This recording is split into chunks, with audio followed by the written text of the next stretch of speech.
ekosistem wirausaha ini muncul ketika mereka belum berusaha. Di mana ya saat usia sekolah. Sudah sejak tahun 2014 Mbak sebenarnya untuk pengembangan wirausaha muda ini sampai 2024 ini sudah ada kurang lebih sekitar 600. Sebagian besar kita tuh tidak siap ketika kondisi darurat datang. Kita siapkan di Pramuka dan juga Saka Wirausaha itu, kita harus siap setiap saat kondisi darurat apapun. Mereka punya konsep bisnis bagus. Iya. Penjualannya nggak omsetnya nggak bagus. Nah, ketika ditanya gini, apa masalahmu? Masalahku pemasaran. Oke. Tak bilang. Bahkan semua teman pelaku usaha tak bilang, bukan pemasaran masalahnya. Tapi Oke, semoga kita ketemu lagi besok di lain kesempatan setelah ini di Sidilan episode selanjutnya. Kanca Muda, love Jogja and you, bye-bye.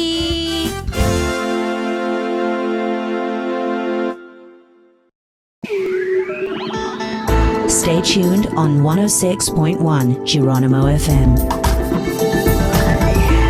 Love Jogja and you. 106.1 Geronimo, the real sound of Jogja. Halo, selamat siang sore Kanca Muda, siang menjelang sore sih ya. Hari ini kembali lagi ada Sidilan alias Si Bakul Jajah Desa Milangkori barengan sama Astrid Wahyu sore hari ini yang bakal nemenin kamu selama 1 jam ke depan. Dan kali ini Sidilan hadir lagi buat nemenin kamu Kanca Muda, yang mana remind sedikit ya sama kamu kalau Sidilan ini adalah program dari Dinas Koperasi dan juga UKM DIY. Tujuannya itu mau memberikan pencerahan buat kita semua nih tentang kebijakan pembangunan daerah lewat dana keistimewaan dengan menggali kearifan lokal yang tentunya bisa membangkitkan perekonomian daerah. Dan kali ini spesial Astrid bersama juga dengan Dinas Koperasi UKM DIY, karena Dinas Koperasi UKM DIY ini berkolaborasi bersama dengan Pramuka Daerah Istimewa Yogyakarta, dan khususnya hari ini barengan sama Kwarcap Kota Yogyakarta bakal berbincang-bincang sama teman-teman Pramuka Kanca Muda. Dan kalau kita ngomonginnya Sidilan, jadi tentunya kali ini tema kita seru banget karena Pramuka Muda berwirausaha, kenapa tidak gitu. Karena kalau misalkan kita ngomonginnya soal pramuka, itu mungkin kamu ingetnya adalah simpul, tali temali, terus kita bikin tandu gitu ya Pak ya. Tapi kok ini berwirausaha Kanca Muda. So kali ini talk show ini memang temanya adalah pramuka, terus kita mau mengajak juga Gen Z dan juga wirausaha Kanca Muda. Kita bakalan ngobrolin nih kira-kira gimana ya nilai-nilai pramuka ini bisa menginspirasi kita semua ya bapak-bapak dan juga ibu untuk bisa memperkuat semangat kewirausahaan di kalangan generasi Z tentunya. Mungkin kalangan generasi kamu juga Kanca Muda yang sekarang lagi dengerin. Dan kali ini sore hari ini sudah bersama Astrid ada yang pertama Bapak Wisnu Hermawan selaku PLH Kepala Dinas Koperasi UKM Provinsi DIY, Kabid Kewirausahaan Dinas Koperasi UKM Provinsi DIY, dan juga pimpinan Saka Wirausaha tingkat daerah. Selamat sore Bapak. Sore Kak. Ini karena ini karena pramuka kita nyebutnya Kak aja kali ya. Iya, semua tua muda. Oh iya, betul. Saya takutnya agak tiba-tiba disuruh bikin tali aja sih Pak. Saya lupa gitu kan. Oke, Kak Wisnu ya. Kalau saya nggak tali, tak suruh semapur nanti. Oh. Ya, lebih sama morse. Lebih. Itu saya PR-nya dulu di situ soalnya Kak. Jadi terima kasih banyak sudah dibikin pressure dikit ya. Oke. Dan kemudian sudah bersama kita juga ada Kak Heru Purwadi, lagi-lagi manggilnya Kak ya.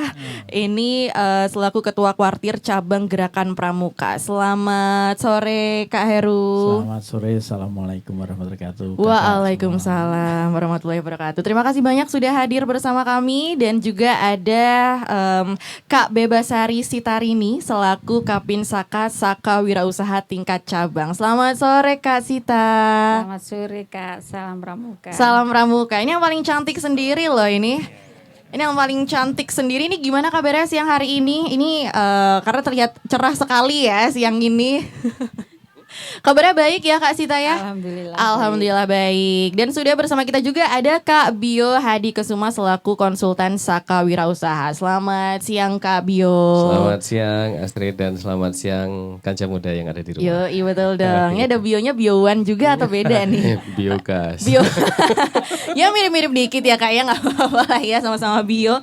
Oke deh, karena di siang hari ini kita bakalan ngobrolin soal pramuka dan juga nyambungnya ke wirausaha. Ini mungkin mungkin sedikit berbeda ya dengan obrolan kita biasanya. Kalau pramuka kita ngobrolnya kan tentang ya ini ya perkemahan dan segala macamnya. Tapi kalau misalkan kita mungkin boleh ngobrol sedikit ke Kak Wisnu dulu deh. Mungkin gimana sih sebenarnya peran Dinas Koperasi dan juga UKM nih ya dalam mendukung inisiatif kewirausahaan generasi muda, terutama untuk generasi-generasi muda yang hobi dan terlibat dalam kegiatan pramuka nih Kak. Kira-kira gimana? Ya, jadi benang merahnya adalah kita menindaklanjuti arahan pemerintah terkait bagaimana di usia Indonesia Emas di 2045 nanti posisi Indonesia itu sejajar dengan negara maju. Seperti tadi sudah disampaikan Kak Heru di awal kegiatan pembukaan pelatihan, bahwasanya salah satu indikator yang membuat Indonesia itu disebut maju itu adalah capaian rasio kewirausahaan. Jadi seandainya di suatu sekumpulan orang itu, jadi kalau bicara regulasi PP tentang kewirausahaan nasional, salah satu indikatornya adalah capaian angka rasio kewirausahaan. Jadi jumlah wirausaha di antara populasi angkatan kerja. Nah, kalau ada 100 populasi angkatan kerja itu 4 orang di antaranya harus wirausaha. Ini yang posisi Indonesia sekarang masih di antara 100 masih 2 ya. Masih 2 ya. Jadi kalau lihat sebenarnya mimpi ini adalah mimpi pemerintah 5 tahun yang lalu ya. Tapi bicara fakta, kalau bicara fakta di capaian di pemerintah pusat, angka itu sulit tercapai. Jadi setiap capaian itu selalu direvisi. Ini ya capaian ini. Jadi mimpi di 2024 sejak janji pemerintah di saat 5 tahun yang lalu, rasio kewirausahaan itu adalah 4%. Tapi capaian sampai tahun 2023 akhir masih di angka 2, sekian 3 enggak. Ya, beda dengan Jogja ya. Jogja itu fenomenanya unik. Jadi kalau semester pertama rasio KWU kita tuh di atas 4%. Tapi di semester kedua itu trennya saya lihat tuh masih jatuh di atas di bawah. Jatuh jadi ya 3. justru Pak. Ketika saya mendalami ini ke BPS, ya karena di semester 2 itu sudah banyak orang lulus wisuda. Ketika lulus wisuda kan mereka tidak langsung mendapat pekerjaan, masih setengah pengangguran. Nah, kalau di indikator wirausaha di BPS adalah orang yang berusaha dibantu oleh satu tenaga kerja. Ini yang kemudian dinamika ketika disurvei antara semester 1 dan semester 2 pada survei ketenagakerjaan angkanya polanya seperti itu. Selalu tinggi di semester 1, kemudian selalu ngedrop di semester 2. Beda dengan yang di pusat. Antara 1 dan 2 seimbang ya Pak? Flat terus ya, flat ya? Jatuh. Jogja agak beda. Jadi sebenarnya kalau bicara kondisi normal, kalau saya lihat di semester 1. Ketika kemudian di semester 2 udah masih banyak-banyaknya orang wisuda, kemudian kita lihat progres di tahun berikutnya rasio keberhasilan kemudian meningkat lagi. Tapi kita tidak mau terjebak oleh dikotomi atau angka-angka yang kemudian menjadi target BPS. Kita pengen di 2045 itu capaian rasio wirausaha atau jumlah pertumbuhan wirausaha itu lebih kualitatif. Jadi kita pengen mencetak pengusaha-pengusaha, katakanlah kalau di nasional ya mungkin seperti Erick Thohir, Sandiaga Uno, Khairul Tanjung, kemudian harapannya siapa itu ya, bisa Taher, itu kan mereka contoh-contoh orang yang mindsetnya entrepreneur. Betul. Iya, ya jadi mereka sebagai seorang wirausaha itu dia harus siap dengan ketidakpastian. Iya. Beda dengan birokrat. SOP-nya jelas urut birokrat. Betul, Melanggar betul. sidik wis salah meskipun. Iya, karena memang ada Iya. yang pakemnya gitu loh Pak. Iya, kalau lah misalkan ini kan kalau ya. wirausaha enggak terkadang itu. Betul. Dia harus bisa melihat jeli, melihat situasi. Ketika situasi darurat, dia harus melakukan apa itu. kan. Emang harus lebih adaptif lah Iya, ya Pak ya ini kalau lah, misalkan ini di yang, wirausaha itu. Sebenarnya kemudian di level pemerintahan pun sekarang juga bagaimana sekarang ada birokrat yang bersifat entrepreneur ini juga nggak mudah. Karena selama ini birokrat kan aturannya cetol, rigid. Kalau enggak ini Kalau A nah ya ini A, B ya B. Beda dengan wirausaha. Nah, ini yang kemudian kita coba wirausaha, ekosistem wirausaha ini muncul ketika mereka belum berusaha. Di mana ya saat usia sekolah. Oke. Kalau oke. sebenarnya sejak kecil sekarang di sekolah dasar ya, SD kan ada basar, itu sudah salah satu cara untuk melatih mereka berwirausaha. Tapi untuk kemudian mengkondisikan mereka punya ekosistem wirausaha yang struggle, ya ini coba kita bangun mulai SMA, SMK, kuliah melalui institusi kepramukaan. Nah, ini juga menariknya yang dari tema kita hari ini adalah Iya. kita wirausahanya itu langsung specifically menyebutnya adalah Gen Z. Ya. Dimana mungkin Gen Z sekarang banyak yang masih kuliah, banyak yang mungkin mikirnya nanti dulu lah kalau mau wirausaha gitu. Nah, kenapa nih Pak specifically justru menyasarnya ke Gen Z nih? Dan udah ada program apa sih Pak untuk meningkatkan awareness itu di kalangan anak-anak Gen Z? Mengapa Gen Z? Karena di 2045 Gen Z yang sekarang inilah yang nanti akan mengambil alih kepemimpinan. Iya. Di 2045 saya sudah mungkin saya Pak Bio atau siapa Bu Sita apalagi mungkin ya yang lebih muda dari saya ini mungkin sudah saatnya ini ya Pak, memberikan, sudah bersantai-santai gitu ya Pak menikmati hari tua. memberikan estafet kepada yang sekarang disebut Gen Z Betul. ini. Kak Sita mungkin udah pilates dan yoga gitu ya Kak Sita ya Iya, menikmati ini ya. Iya, makanya sekarang kita menganggap program Saka Wirausaha ini adalah program yang sifatnya investasi. Jadi hasilnya itu gemblengan ini tidak bisa dilihat setahun 2 tahun. Iya. Iya, Jangka tapi lebih menengah panjang ya Pak Kita ya. pengen capaian setahun 2 tahun ini terukur secara kuantitas dan kualitas. Oke. Lah secara kualitas ini kan kita punya krida-krida nanti bisa dijelaskan Mas Bio. Apakah krida-krida itu lolos? Apakah mereka benar-benar bisa menjadi seorang wirausaha ataunya benar-benar membuka usaha setelah lulus dari sekolah? Kemudian dan ruang-ruang untuk bisnis ini coba kita fasilitasi. Oke. Apakah itu kemudian pemberian PRT, halal di level-level berikutnya. Hingga kemudian pemberian ruang-ruang mereka untuk berekspresi seperti pameran, mempromosikan. Nah ini Saka Wirausaha kita berikan insentif atau keleluasaan pada aspek ini. Oke. Melalui support dari dinas yang mengampu bidang UMKM, apakah itu di provinsi maupun kota. Kan ini kita nggak bisa sendirian, makanya kita juga gandeng teman-teman di kota, kita gandeng Kuarda, kita gandeng Pak Heru dan tim yang sudah memberikan dukungan penuh bagaimana ekosistem wirausaha di kota ini kemudian bisa muncul karena jumlah pelaku usaha di kota di wilayah-wilayah urban itu sangat banyak sekali. Iya. Dan tantangan di kota ini lebih kompleks juga ya Pak ya. daripada mungkin yang di gunung-gunung ya. Yes, Karena betul. di aksesibilitas di sini memadai, Iya. sarana-sarana pendukungnya juga ekonomi juga cukup, bahkan lebih.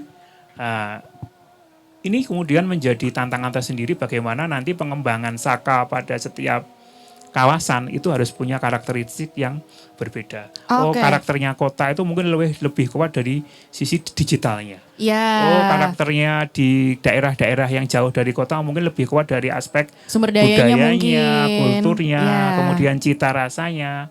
Mungkin kalau di kota ini hospitality-nya harus bisa lebih bersaing. Bagaimana dia cara membawa produk ini kemudian disukai karena kemudian memasarkan produk lebih kompleks, Lebih kompleks, kreatif. benar, Tadi lebih Pak itu kan kreatif. sudah harus bisa memberikan inovasi. Lah ini Yes. tantangan di kota mestinya lebih kompleks daripada yang di daerah lain. Nah, menyambung dengan hal itu juga nih ya Kak ya. Kalau dari kolaborasi antara dinas sendiri dengan kegiatan kepramukaan itu seperti apa sih? Karena kalau misalkan kita tahu, misalkan kita memulai suatu usaha, itu kan pasti tidak cukup hanya dengan niat ya. Niat memang cukup banget, tapi kan pasti ada faktor-faktor lain yang mungkin kita butuh pembimbingan atau pendampingan lebih gitu. Nah, kolaborasinya ini dalam bentuk apa sih, Kak? Buah kolaborasi yang mendirikan Saka Wirausaha ini. Oke. Buah kolaborasi antara dinas dengan dunia kepramukaan. Jadi sebenarnya inisiasi ini kan sejak 2022. Embrionya sudah dipupuk sejak 2022 dan baru terbentuk di 2023. Kalau bayi ini masih umurnya setahun, Kak. Iya. Jadi setahun ini kalau kita masih Ya belajar jalan jalan lah ya. Bertatih-tatih ya, kita masih mencari anggota, memperbanyak pangkalan-pangkalan yang nantinya kita jadikan sentra tumbuhnya wirausaha. Oke, dan lewatlah Saka ini ya Iya, Kak ya. iya. Oke, dan mungkin agak berpindah dikit ke Kak Sita ya. Dari tadi penasaran banget nih, pengen ngobrol-ngobrol langsung nih. Halo Kak Sita. Halo, Kak. Saya kira mau nyanyi loh. Ini penasaran sama banget nih. Astrid ya. Iya, betul. Ini karena dari tadi kita udah mention nih tentang kolaborasi antara Dinas UKM dengan kegiatan kepramukaan ini ya. Nah, sebenarnya kalau misalkan saya pengen tahu juga nih, gimana sih mungkin strategi untuk implementasi nilai-nilai pramuka ini, karena yang kita tahu kan mungkin nilai-nilai pramuka tuh ada banyak banget. Nah, implementasinya untuk kewirausahaan ini kayak gimana sih Kak Sita? Mungkin menindaklanjuti apa yang disampaikan oleh Kak Wisnu tadi nih. Oke. Diambil benang merahnya memang di tempat kami di pemerintah kota khususnya dalam hal ini Dinas Perindustrian Koperasi UKM Kota Yogyakarta ada terkait dengan penumbuhan wirausaha muda yang dinamakan inovasi di kami itu namanya penumbuhan wirausaha muda namanya HBC. HBC. Ya, Home Business Camp. Oh, oke. Di rumah belajar bisnis ya untuk anak-anak muda usianya antara 18 sampai 28 tahun yang mana memang dalam penumbuhan wirausaha baru ini memang tidak mudah ya Mbak ya. Kita tadi sampaikan oleh Kak Wisnu bahwasanya memang harus ditanamkan ke pendidikan sejak dini ya dari SMA, SMK ke perguruan tinggi karena memang dari situ tadi dengan gerakan pramuka otomatis akan menumbuhkan jiwa kepemimpinan, jiwa kemandirian untuk bisa istilahnya anak-anak muda tadi sampaikan Kak Astrid generasi Z ini nantinya bisa istilahnya sekarang ini kan kita harus bisa menciptakan lapangan kerja ya untuk untuk anak-anak muda yang nantinya tidak bergantung dengan pemerintah yang hanya jadi PNS sudah jelas sih, tapi kalau namanya anak-anak muda harus bisa dari dini sudah seperti itu sehingga tadi yang disampaikan oleh Kak Wisnu terkait dengan penumbuhan wirausaha muda ini insya Allah akan lebih ini lagi lebih akan istilah tadi nanti di Indonesia masih tahun 45 nanti 2045. itu yang tadinya usia-usia yang sudah digantikan dengan generasi Z. Ada regenerasinya ya Kak ya. ya. Dan alhamdulillah di kita sudah sejak tahun 2014 Mbak sebenarnya untuk penumbuhan wirausaha muda ini sampai 2024 ini sudah ada kurang lebih sekitar 600 anak-anak muda yang sudah punya usaha dan kita juga memberikan fasilitasi kepada anak-anak muda ini untuk mempromosikan produknya dan tentu saja kita tidak berhenti di situ tapi kita juga ada peningkatan kapasitas, ada pendampingan kepada anak-anak muda ini sehingga anak-anak muda ini bisa terarah, bisa mereka terampil dan nantinya anak-anak ini akan menjadi mentor istilahnya. Jadi menjadi mentor nantinya bisa mendidik dan memberikan ilmunya kepada generasi Z yang lain. Seperti itu. Oke, mungkin kalau dari segi pendampingannya sendiri ada tantangannya tuh apa aja sih Kak? Karena kita kan berbicara dengan generasi muda-muda nih. Nah itu apa aja sih Kak tantangannya? Tantangannya sebenarnya banyak ya Kak Astrid karena memang dari penumbuhan wirausaha dari tahun ke tahun ini memang tidak mudah kita dari penumbuhan setiap tahun yang dengan 50 misalkan kita 50 penumbuhan ini tidak semuanya berjalan dengan mulus. dari 50 paling hanya berapa persen, paling dari 50 paling sekitar 5-10 yang mereka tumbuh jadi menjadi benar-benar mereka anak muda yang berusaha, yang benar-benar mereka bisa apa istilahnya bisa menjalankan usahanya itu, sehingga memang tantangannya padahal kita sudah melakukan pendampingan, pendidikan dan pelatihan itu tidak kurang-kurang seperti itu gitu loh. Jadi kita memang terkait dengan sekarang ini kan tantangan, apalagi sekarang udah di era digitalisasi ini ya, mereka juga banyak anak-anak muda yang memang secara teknologi memang harus mengikuti perkembangan yang ada nih. Jadi betul.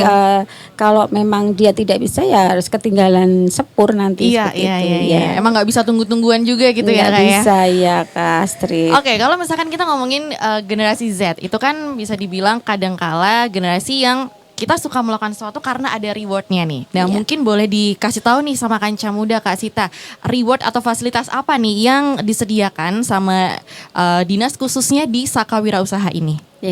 Terkait reward yang kita lakukan di dinas ya, kita memberikan fasilitasi berupa uang pembinaan. Ya, ada uang pembinaan dan juga diklat sertifikasi seperti itu, karena memang sekarang semua dituntut untuk bersertifikat ya. Iya, jadi itu benar sih Kak. Terkait dengan Saka Wira Usaha ini, terkaitannya dengan penemuan anak muda ini juga mereka harus profesional ke situ gitu. Jadi mereka benar-benar kompetensinya seperti apa tuh harus kita lakukan itu melalui ada uang pembinaan seperti itu, terus ada yaitu diklat sertifikasi ya. Oke, ada sertifikasi kayak apa aja nih contohnya Kak Sita untuk anak-anak muda nih? Biasanya kalau yang sudah kita lakukan itu kita sekarang kan ada kompetensi terkait dengan pengembangan SDM. Iya. Nah itu pengembangan SDM itu yang kita nanti menggandeng dengan pihak ketiga yang memang mereka istilahnya dari sisi lembaga memang sudah bersertifikat, sudah kompeten kompeten, sehingga nantinya mereka dididik, dilatih sehingga sampai mereka terampil seperti itu. Harapannya memang karena sekarang itu kalau kita mengikutkan anak-anak graduate ataupun pelaku UKM itu memang harus dituntut yang sudah bersertifikat seperti itu. Contohnya sudah ada di Kota Yogyakarta. Apa tuh Kak? Pelaku UKM jumputan. Itu sudah bersertifikasi. Itu sudah dan pernah diminta untuk jadi narasumber. Ditanya sudah ada sertifikat belum? Kalau enggak belum boleh, enggak bisa. Oke. Jadi memang profesional ya. Harus profesional, harus kompeten seperti itu. Oke. Ini menarik banget. Mungkin kita agak bergeser sedikit ke Kak Heru. Ini sudah siap-siap pegang mic. Ini enggak jadi deh ke Kak Bio dulu aja. Enggak dong, Kak Heru dulu nih ya. Dari tadi kita ngobrolin soal pramuka. Tapi sebenarnya kalau peran pramuka ini tuh gimana nih dalam membentuk karakter kewirausahaan Gen Z, generasi saya deh Gen Z gitu. Ini sebenarnya kayak gimana Kak Heru? Memang banyak yang kurang pas memandang pramuka. Hanya nyanyi tali-talian kan gitu. Ya kan ada api unggun juga padahal ya Kak Heru. Itu media kan sebenarnya.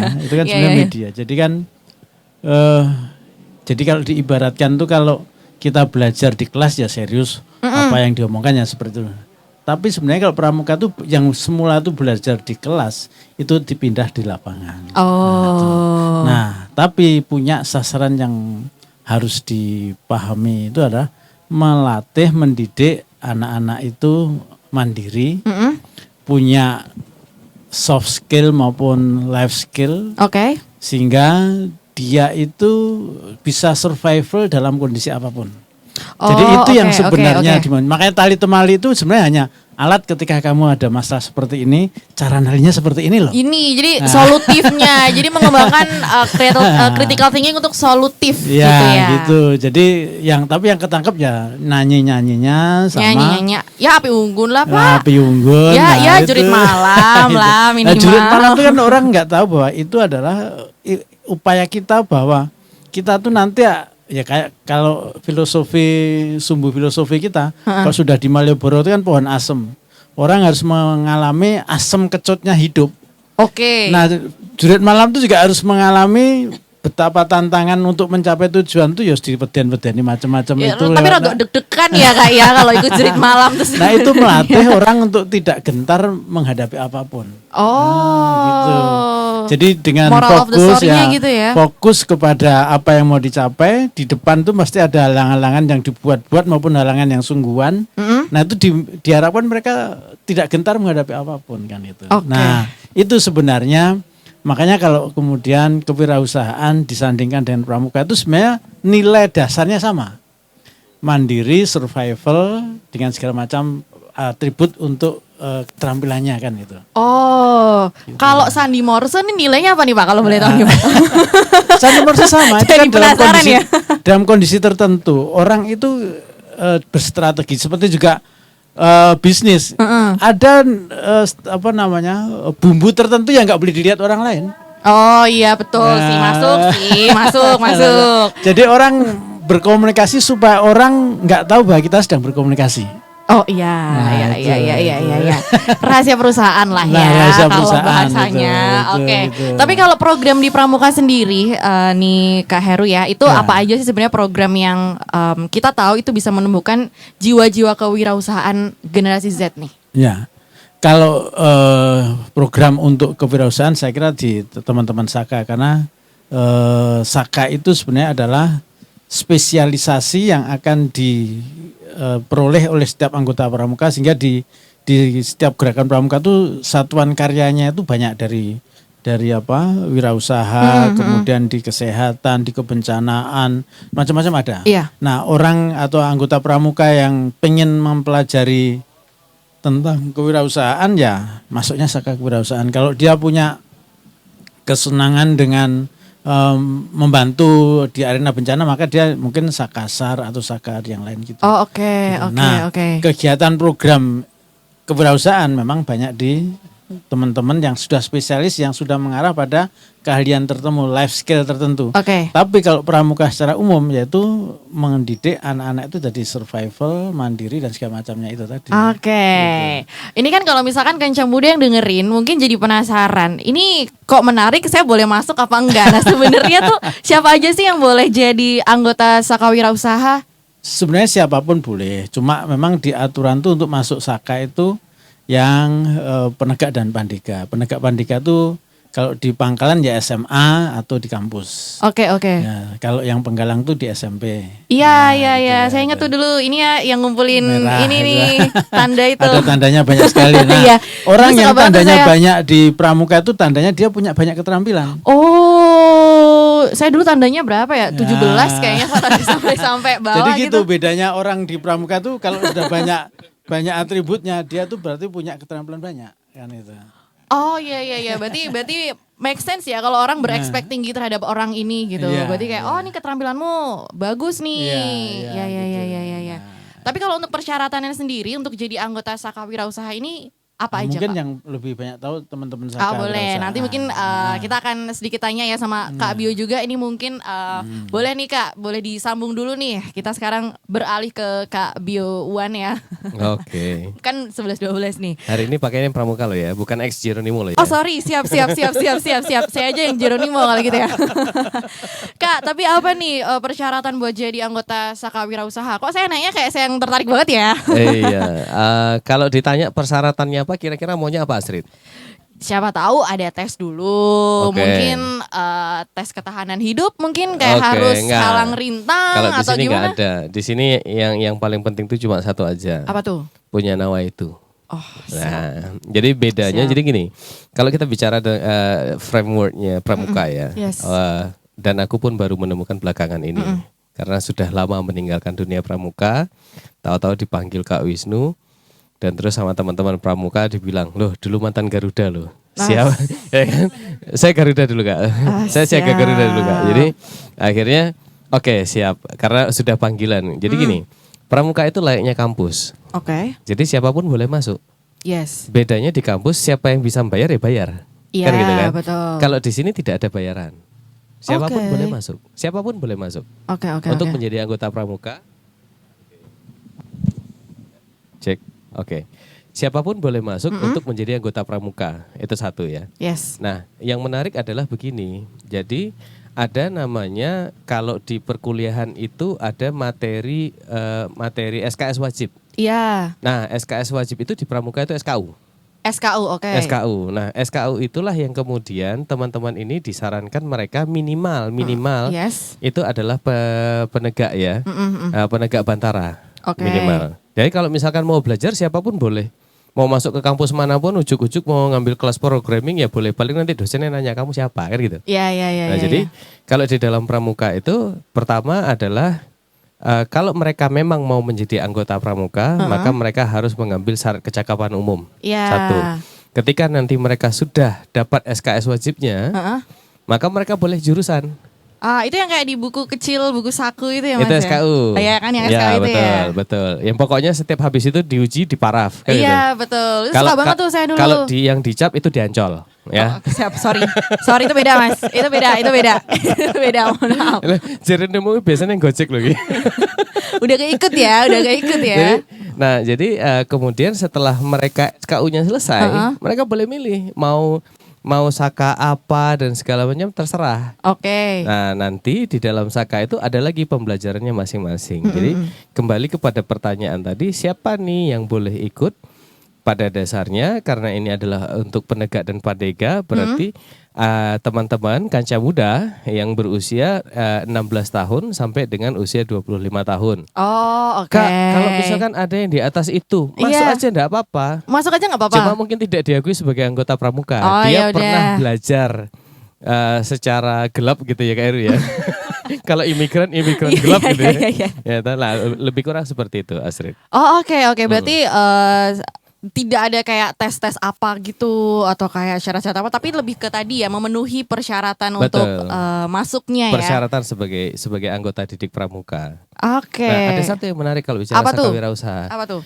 Image tentang pramuka itu tadi apa? Jerit malam, terus halang rintang. Senior tidak pernah salah kan gitu ya. Oh, kalau di sakawirausaha udah ada. Saya sih nggak bilang ya Kak. Ini bukan saya yang bilang ya, udah. Jadi kalau di sakawirausaha itu kita tidak ada latihan fisik.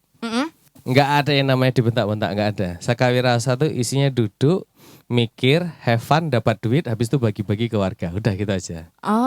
Jadi makanya ketika aku kemudian melakukan sosialisasi, tak bilang gitu. Kalian masih doyan untuk dibentak? Enggak. Kalian masih suka jerit malam diuji tes karakter segala? Enggak. Kalian suka yang mana? Duduk, ngasilkan duit, lalu bagi-bagi atau gimana? Itu Kak, itu sakawirausaha. Udah, itu aja. Wah, itu masa juga mau kalau boleh ikut. Ya, makanya masuklah sakawirausaha. Ini perekrutan ya Kak Muda. Ini bukan perekrutan, ini hanya prospecting. Oke, boleh juga tuh bahasanya ya. Ini boleh juga tuh. Oke. Tapi Kak, kalau misalkan di sakawirausaha sendiri, ini untuk kegiatan inkubasinya tuh kayak gimana sih ke teman-teman pramuka? Oke, mau bertanya yang kontekstual atau realita? Realita dulu deh. Oke, realita yang baik apa yang buruk? Wah, gimana ya? Saya jadi diuji nih, gimana ya? Kalau bilang buruk nggak ada. Ya. Okay. Kalau bilang baik kita lagi menuju arah perbaikan. Okay. Jadi gini, di dalam sakawirausaha itu juga nanti ada pelatihan yang sifatnya di setiap pangkalan. Jadi kalau dulu kayak di setiap sekolah, ya kan. Nah, ketika mereka dimasuk di Saka, itu kan sudah pangkalan beraktivitas. Jadi dari beberapa gudeg mereka beraktivitas secara rutin, mungkin sebulan 2 kali atau kalau mau sebulan 4 kali juga boleh. Nah, itu untuk mendalami skill mereka. Sedangkan inkubasi bisnis itu level di atasnya. Nah, untuk masuk itu baru benar ada namanya beberapa persyaratan.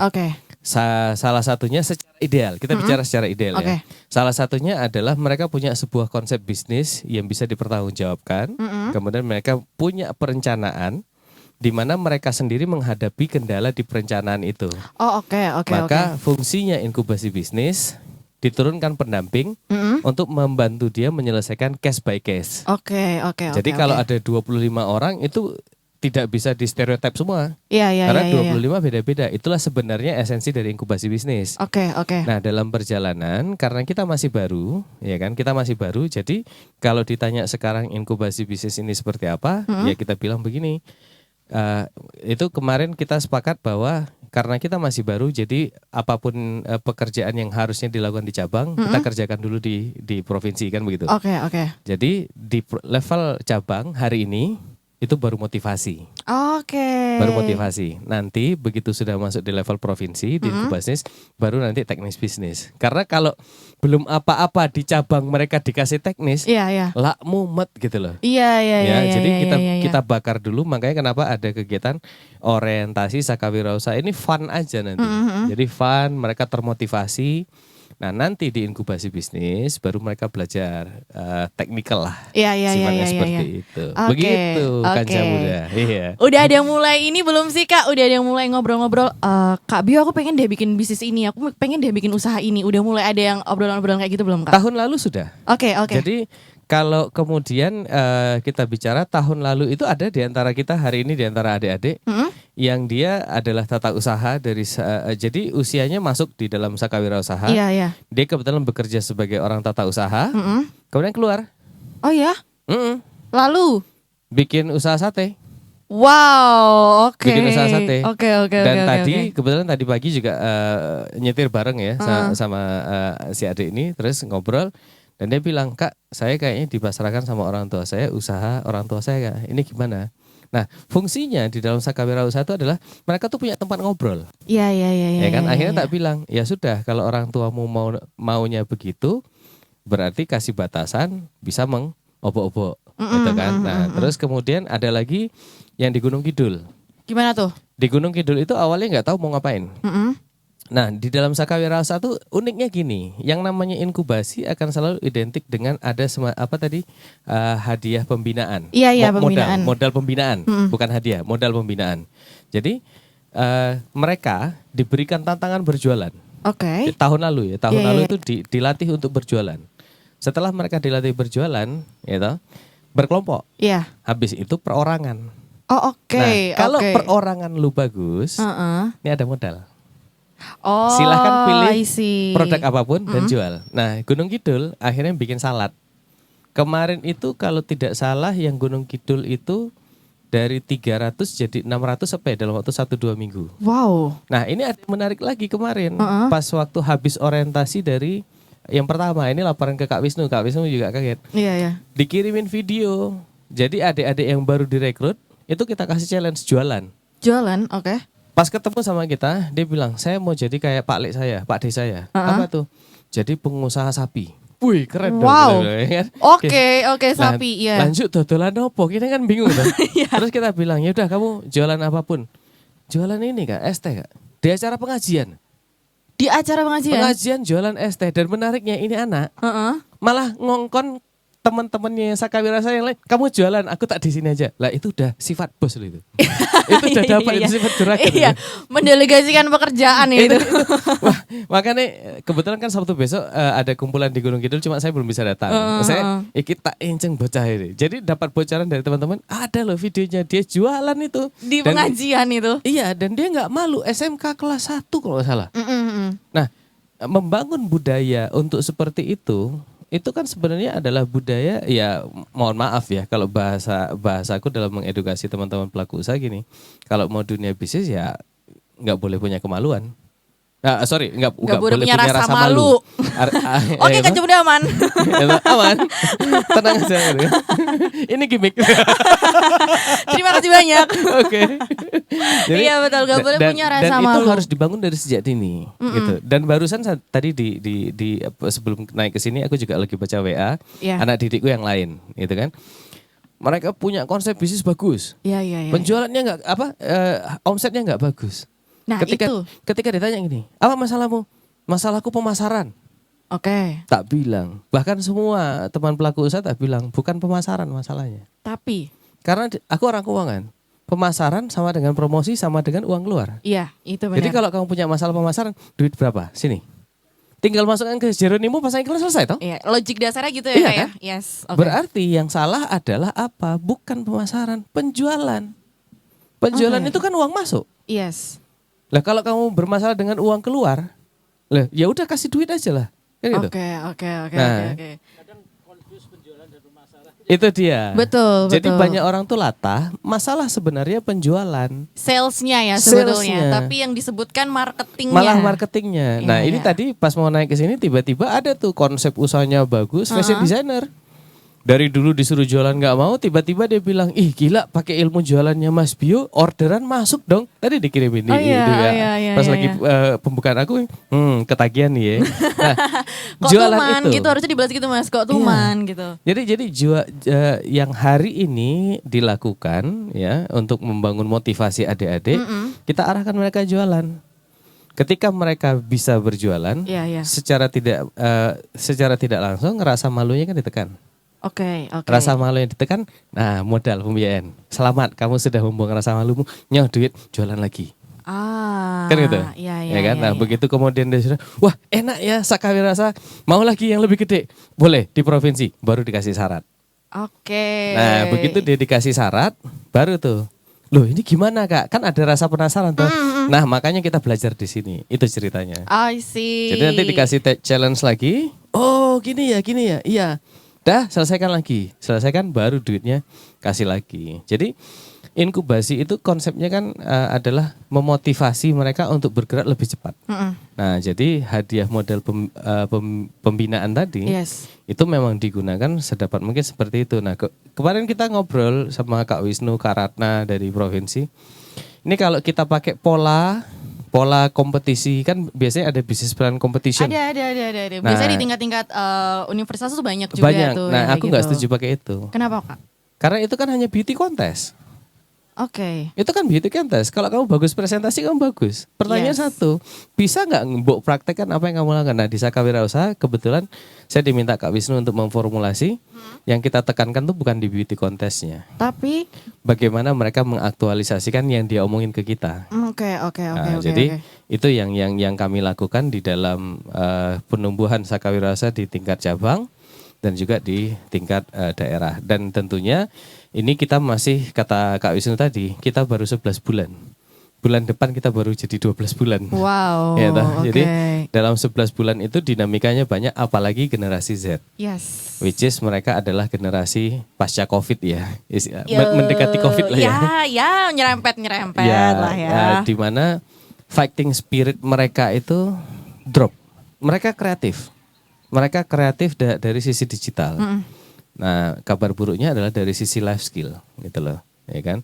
Contoh aja gini.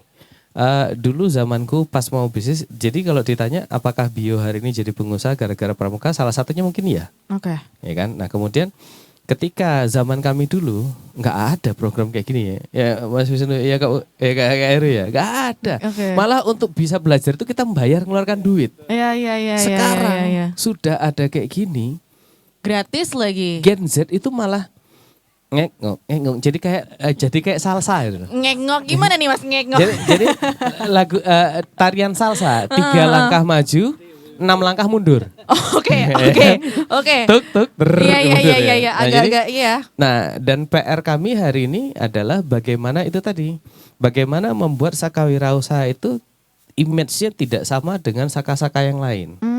Jadi kita kemarin udahlah acara orientasi kita bikin fun. Yes. Funnya di mana yang kita hadirkan memang instruktur yang mereka pelaku. Yeah. Yang kita minta mereka ngomongnya pakai gaya kemasannya kemasan mereka. Oh, kekinian gitu ya. Jadi nggak usah pakai bahasa Indonesia lah, gimana terserah mereka mau bahasa mereka kayak apa, karena pendekatan itu perlu, karena pendekatan karakter sudah ada di SKU. Oke. Ya kan? Nah, sekarang maka mereka kita bawa sefleksibel mungkin. Oke, gitu. Jadi pendekatannya memang dengan cara yang fleksibel ya Kak ya? Iya, karena kan ketika kita bicara secara pendidikan formal, pendidikan formal itu kan sebenarnya mengkotakkan kreativitas. Sehingga kreativitas itu ya modelnya kotak ya bulat, kotak gini. Jadi terbatasi ya? Iya, kalau kita lu mau lonjong mau apa kita ikutin aja. Oke. Yang penting satu aja, lonjong dan segala macam itu omsetnya jelas, lu bisa hidup kalau kita tinggal, udah gitu aja. Kalau bahasa Perancisnya sembodo lah ya Mas. Nah, itu dia. Betul. Kalau bahasa Perancis udah gitu. ganti tuh. Oh, udah ganti. Bukannya itu bahasa Skotlandia ya? Oh, terakhir sih Swedia. Oh, sekarang Swedia, udah ganti ya. Perancis soalnya. Swedia masih di Australia. Nah, lu tahu? Ini sampai jam 5, kayak gini nih kan udah. Kak, tapi tuh kalau tadi kan ngomonginnya soalnya udah langsung nyerempet tentang Gen Z, ini kan berarti punya pendekatan khusus ya. Kalau tadi Kak Bio bilang. Tapi sebenarnya mungkin sama pertanyaan dengan Kak Sita, ini ada tantangan apa aja sih dalam pendekatan terhadap Gen Z sendiri gitu? Komitmen. Jadi gimana tuh? awal kita membangun Saka Wirausaha itu dulu ada sekitar 150 orang yang ikut di dalam sosialisasi. Waduh. 150 orang itu. Sak padukuhan Mas itu ya. Oh iya. Lumayan Mas. Satu RT ku itu. RT ku sih kecil ya Mas Aku ya. sudah jadi RT. Oh iya, maaf. Jadi 150 orang itu menyatakan bersedia. Oke. Nah, aku juga kembali refleksi ke zaman saat dulu masih SMK ya.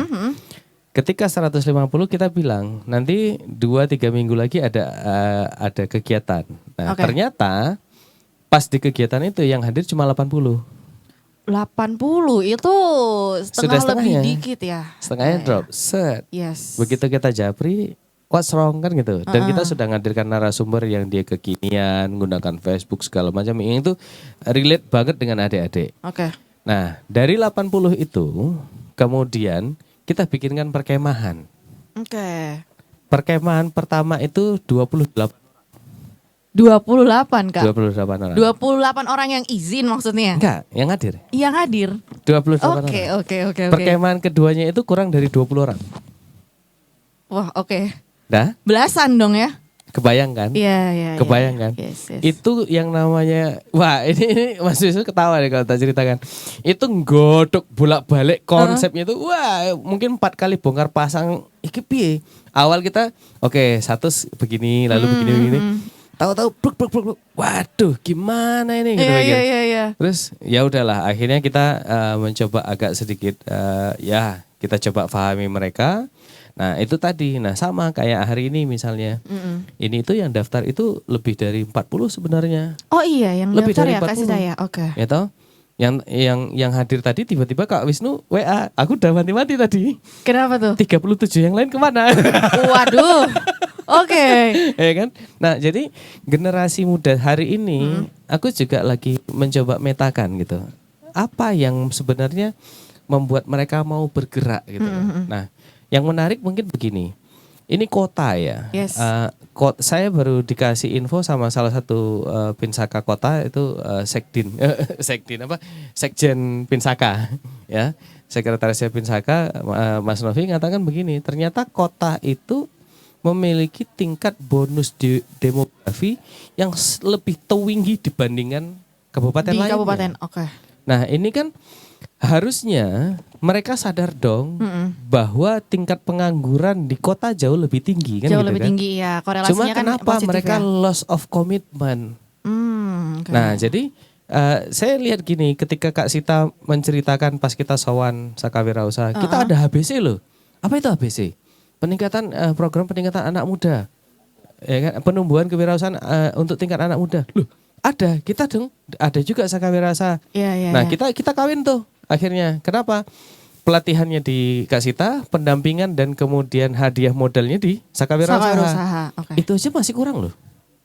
Oke. Itu yang hadir hari ini dari 50 orang itu cuma 2. 2 orang? Ya. Ya mungkin perwakilan gitu maksudnya kali ya. Bukan, 2 orang itu yang dengan sengaja mendaftar. Oke. Dan kenal karena mereka, dan 2 orang ini juga yang di programnya Kak Sita yang sering konsultasi. Oh. Jadi tak briefing aja, ayo sekalian Saka Wirausaha gabung. Iya, langsung gabung ya dia. Langsung gabung mereka gitu. Oke. Nah jadi pertanyaannya, kendalanya apa? Ini yang masih menjadi PR kita bersama.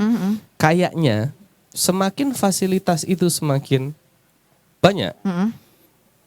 Balik lagi, saya sebagai orang bisnis akan bilang gini, kami pebisnis itu selalu memanfaatkan kebodohan, ketamakan, kerakusan, dan psikologi orang, ya toh? Yes. Nah, dan dampak sampingnya psikologi juga bergeser. Yang saya khawatirkan hari ini adalah psikologi adik-adik ini termanjakan dengan hadirnya fasilitas yang banyak. Iya, make sense. Balas dendam orang tuanya, benar itu. Karena kadang wirausaha itu pikirannya kan muncul di waktu-waktu sempit ya. Kadang kan ngelihat kayak celah apa, itu kan muncul pikiran wirausaha. Jadi ternyata terlalu banyak kesempatan itu justru jatuhnya memanjakan ya. Itu, Kak Heru gimana Kak Heru? Kalau orang tua dulu tuh kan capek-capek mau kuliah tuh jalan tuh biasa. Betul. Jalan 1 kilo 2 kilo tuh biasa. Betul. Harus. Tapi kalau anak sekarang suruh jalan 1 kilo 2 kilo kan nggak mau. Nah makanya orang tua jangan sampai anak saya besok kayak gitu, tak kasih motor. Nah, gitu. Ini Balas dendamnya obrolannya benar-benar mirip sama bapak saya nih. Lo tahu bener. Ya itu balas dendam orang tua tidak mau Cocok. anaknya itu menderita atau berjuang seperti orang tuanya, tapi akibatnya ya Itu memang tadi. nilai-nilainya hilang. Iya. Tuh Astrid, kamu berarti secara nggak langsung mengakui bahwa kamu adalah korban orang tuamu toh? Oh enggak, jadi ikutlah Pramuka Kancah Muda. Oh, bukan begitu. Kancah Muda karena orang tuanya berkorban lahirlah dia. Waduh, gimana ya? No comment. Oke. Cuman mungkin terakhir deh untuk Kak Bio, ada pesan apa nih buat Kancah Muda khususnya generasi Z mungkin ya untuk khususnya yang bisa menumbuhkan nilai-nilai yang ada di Pramuka untuk kemudian diaplikasikan ke kewirausahaan nih. Ada pesan apa nih dari Kak Bio? Kalau saya misalkan ditanya ada pesan apa, cuma satu aja. Apa Yang tuh? saya selalu bilang gini, kalau suatu hari Tuhan mengambil orang tua kalian, siap nggak? Cuma itu aja. Oke. Kalau satu hari, jadi ini terjadi kemarin di Kulon Progo, kita kemah. Yes. Tak lakukan sosialisasi. Kebetulan ada 6 orang terjaring gitu. Kita kemah, aku woro-woro sendiri dan sorry Kak Wisnu nggak tak laporkan. Gitu. Tak woro-woro dari Semarang langsung balik ke Jogja. Iya. Habis itu balik Semarang. Tak kasih tahu mereka. Kalau hari ini orang tua kalian nggak ada, bisa nggak kalian hidup? Enggak Kak. Ayo begitu pas ngomong itu yang lain pada sibuk. Ngomong biasa lah, ada sekitar 200-an orang. Iya. And you know what? Setengah jam kemudian mobil masuk. Jemput salah satu peserta. Oh iya. Keluarganya meninggal. Aku bilang, aku baru ngomong kan. Dan kebayang kalau kalian pulang, ternyata orang tua kalian nggak ada, gimana? Maka saka wirasa tempat kalian. Salah gitu kan. Masuknya ke situ ya. Nah iya, Iya. karena kemandirian itu, nah ini pelajaran agak sedikit filosofis ya. Kalau kamu keras ya dengan dirimu, Yes. dunia lunak. Dunia lunak. Oke, kalau kita keras dengan diri kita, dunia lunak. Dunia akan lunak. Dunia ngikutin kamu. Oke, gimana tuh Kak? Kenapa kayak Iya. gitu? Mungkin Kancah Muda nih kayak, Jadi kenapa gini. kayak gitu? Mau bangun jam 9 urusan kita toh. Iya, Mau betul. bangun pagi kan berat toh. Iya. Kerasi dirimu untuk bangun pagi. Kamu tunggu aja keajaiban apa yang terjadi dalam hidupmu. Oke.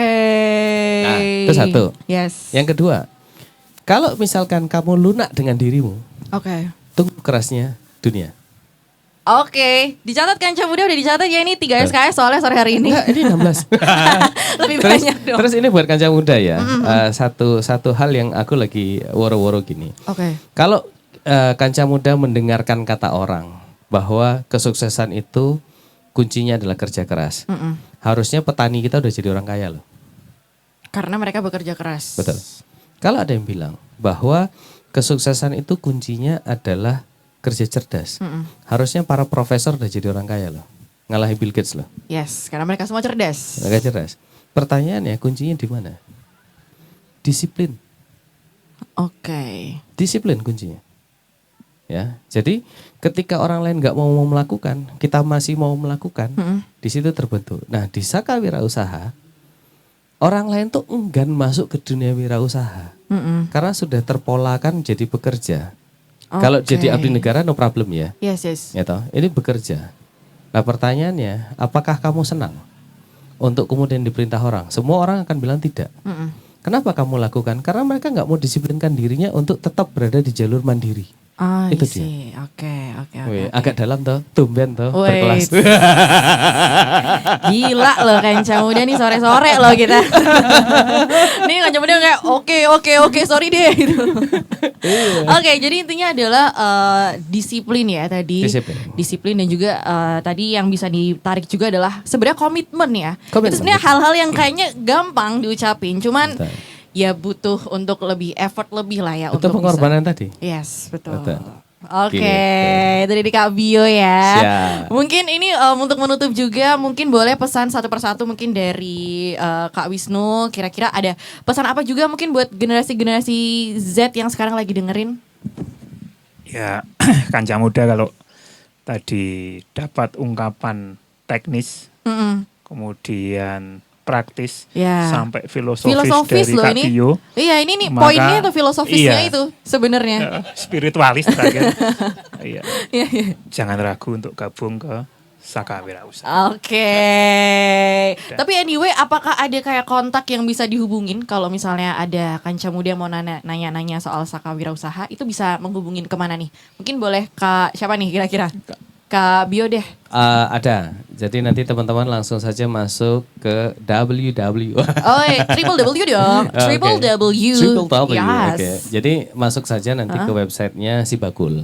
Sibakul. Oh ya. Di Sibakul itu nanti ada pojok corner tentang Saka Wirausaha. Oh, dari situ. Nah, di situ nanti konteks setiap kota ada. Oke. Konteks setiap kota. Jadi nanti kota Jogja siapa kontaknya itu ada semua di sana. Oke. Berarti bisa langsung lewat situ aja kan Muda kalau kamu penasaran ya. Oke, mungkin boleh sekarang kita agak bergeser sedikit ke Kak Sita, ini punya pesan-pesan apa buat kanca muda yang lagi dengerin sekarang? Oke, siap. Untuk kanca muda yang ada di kota Yogyakarta, jangan pernah malu untuk masuk dan belajar di Saka Wirausaha. Oke, ini kemudian ini meyakinkan kamu lagi ya buat masuk ke Saka Wirausaha. Atau kamu langsung gabung ke sini aja juga boleh kan, kanca muda nanya langsung ya kan. Oke, mungkin terakhir nih untuk penutup mungkin boleh dari Kak Heru. Ini karena terakhir, jadi gongnya berarti harusnya lucu sih ya. Harusnya sih lucu ya. Agak berat ini. Pressure ya tiba-tiba. Ini kalau diminta lucu bisa lama loh ini. Tiba-tiba pressure, Kak Heru tiba-tiba pressure. Oke, monggo. Pernah ngalami motor atau mobil mogok nggak? Pernah. Bisa ngatasi nggak? Bisa. Gimana? Nelpon teman saya.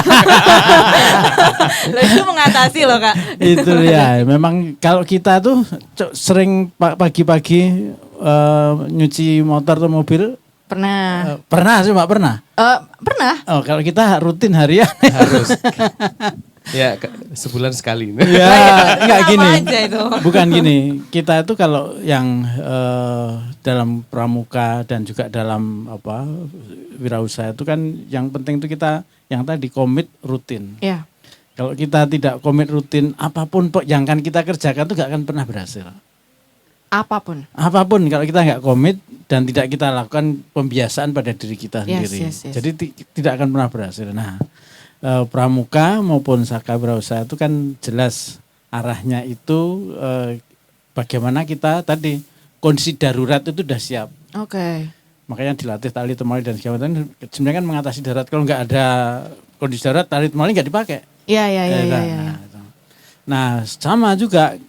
Kemarin ketika COVID itu kami di kota juga sempat sempoyongan ketika ada banyak keluarga 2 orang tuanya meninggal itu. Ya itu yang kemudian akhirnya menjadi program nasional untuk bantuan itu kan karena sebagian besar kita tuh tidak siap ketika kondisi darurat datang. Oke. Salah satu yang kita siapkan di pramuka dan juga Saka Wirausaha itu kita harus siap setiap saat kondisi darurat apapun. Oke. Jangan sampai kita nunggu urung masalah kok. Nunggu masalah dulu baru antisipasi, baru belajar, baru yang lain udah jalan. Dengan kita ikut Saka Wirausaha, ikut kepramukaan itu kita mengantisipasi ke depan kalau ada apa-apa kita tuh udah siap dengan segala macam skoci yang kita punya. Kalau bahasa keren saya tuh dunia nggak nungguin kita buat jalan. Betul, gitu. Asik. Semakin kalau kita enak-enak sekarang mungkin di hari tua kita susah. Iya. Kalau kita sudah mengisi semua baterai kita di masa muda ini, mungkin di masa tua kita senang-senang saja. Oke. Jadi mungkin itu bisa jadi catatan ya kanca muda di sore hari ini. Ini kita dapat banyak sekali insight ya di perkuliahan kita kali ini. Tapi anyway, terima kasih banyak buat Kak Wisnu, Kak Sita, Kak Heru dan juga Kak Bio. Sudah mau ditutup? Iya, kenapa nih? Sudah. Iya, pertanyaannya terakhir nih. Satu pertanyaan. Apa tuh? Astrid kapan gabung? Nah, terima kasih banyak kanca muda. Kayak agak langsung ditodong ya. Nanti saya coba chat dulu aja ya di luar forum ini. Langsung loh 4 lawan 1 soalnya kanca muda keroyokan ini. But anyway, terima kasih banyak sore hari ini. Sudah tidak ada pertanyaan lanjutan. Oke, semoga kita ketemu lagi besok di lain kesempatan setelah ini di Sidilan episode selanjutnya kanca muda. Terima kasih banyak buat kamu yang udah dengerin. Kalau misalkan kamu tertarik bisa langsung aja tadi ceknya di Sibakul ya Kak ya. Oke, langsung aja ke sana. So kalau gitu Astrid Wahyu harus pamit dulu kanca muda. Thank you so much for listening. Love Jogja and you. Bye bye.